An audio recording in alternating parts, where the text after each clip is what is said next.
হয়, ইতিমধ্যে ৰাজ্যত বিদ্যুৎ মাচুল সংগ্ৰহৰ কাৰণে বিভিন্ন ব্যৱস্থা গ্ৰহণ কৰিছে বিদ্যুৎ বিভাগে, কিন্তু তাৰ বিপৰীতে একাংশ ট্ৰেন্সফৰ্মাৰ উন্মুক্ত ধৰণে ৰাখিছে। মই তেনে এটি ট্ৰেন্সফৰ্মাৰ ওচৰত উপস্থিত আছোঁ। এয়া হৈছে ডিপিলাৰ পূব দুনি গাঁৱত অৱস্থিত এয়া 100 kV ট্ৰেন্সফৰ্মাৰ, আৰু এই ট্ৰেন্সফৰ্মাৰটোৰ জৰিয়তে অঞ্চলটোৰ বিভিন্ন ঠাইলৈ লাইন সম্প্ৰসাৰ হৈছে।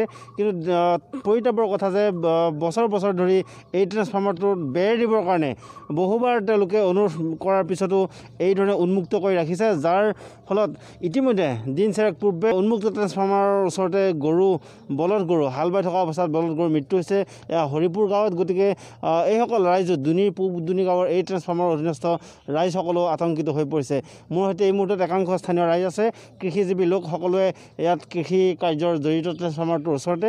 গতিকে উন্মুক্ত অৱস্থাত থকা ট্ৰেন্সফৰ্মাৰটোক লৈ তেওঁলোকে এতিয়া চিন্তিত হৈ পৰিছে। মই স্থানীয় ৰাইজ হিচাপে আপোনাৰ পৰা জানিব বিচাৰিম, এই সমস্যাটো আপোনালোকৰ কিমান দিনীয়া? এই সমস্যাটো আমাৰ বহুদিনীয়া সমস্যা। আমাৰ এই কৃষকসকলে ইয়াতে হাল বাবৰ কাৰণে ভয় কৰে, আৰু ৰোৱনীসকলেও ভূঁই ৰুবৰ কাৰণে ভয় কৰে, কাৰণ মাজতে কেতিয়াবা ফায়াৰিং হৈ থাকে, কেতিয়াবা তাঁৰ চাৰ ওলাই থাকে।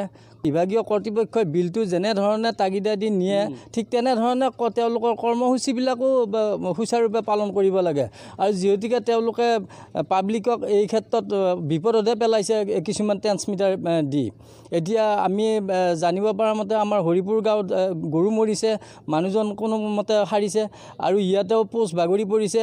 আৰু এই বস্তুবিলাক বিশেষকৈ যিবিলাক তেওঁলোকে ট্ৰেন্সমিটাৰ দিছে, ইয়াত কোনো সংৰক্ষিত ব্যৱস্থা নাই।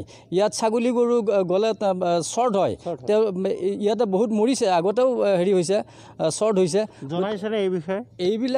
এই বিষয়ে তেওঁলোকৰ আচলতে যিবিলাক কৰ্মকৰ্তাক মুখেৰে জনোৱা হৈছে, কিন্তু জনালেও তেওঁলোকে কথাখিনি শুনি থয়, কাণ খাৰ নাই, কথাখিনি শুনি থয়।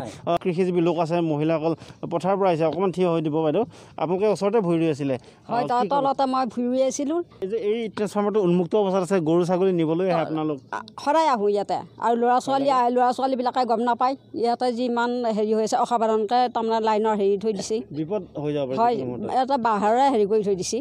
গতিকে এনেদৰে উন্মুক্ত অৱস্থাত থকা ট্ৰেন্সফৰ্মাৰৰ পৰা যিকোনো মুহূৰ্তত বিপদ অনিবাৰ্য। গতিকে ৰাইজ শংকিত হৈ পৰিছে। আপুনিও কি ক'ব এগৰাকী স্থানীয় লোক?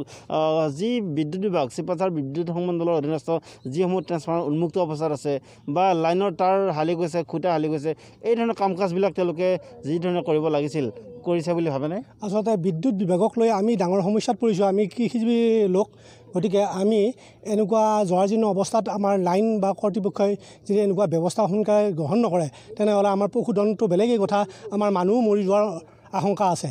সেয়ে আমাৰ ৰোৱনীবিলাক ওচৰত যাব পৰা নাই। সেইদিনা কঁপি আছে, ইয়াতে তেল পৰি ক'লা পৰি থাকে তলৰ অঞ্চলখিনিত, আৰু এইবিলাক নেকেদ হৈ আছে তাঁৰবিলাক। গতিকে যদি কিবা কাৰণত এইটো ৰাস্তাৰ টাৰ্ণ এটা লৈছে, এই ৰাস্তাৰ টাৰ্ণটো লওঁতে যদি ইয়াতে কোনো কাৰণত কিবা কাৰণত ঘূৰোৱাৰ যদি বিজুতি ঘটে, যদি পোনে পোনে গুচি যায়, যিকোনো চাইকেল হওক, বাইক হওক, যিকোনো 4চকীয়া বাহন হওক, যদি তাত খুন্দা মাৰিব ট্ৰেন্সফৰ্মাৰটোত, আৰু লগ কি এনেকুৱা সমস্যাৰ সন্মুখীন হ'ব লাগে, সেইটো কেৱল ভগৱানেহে জানে।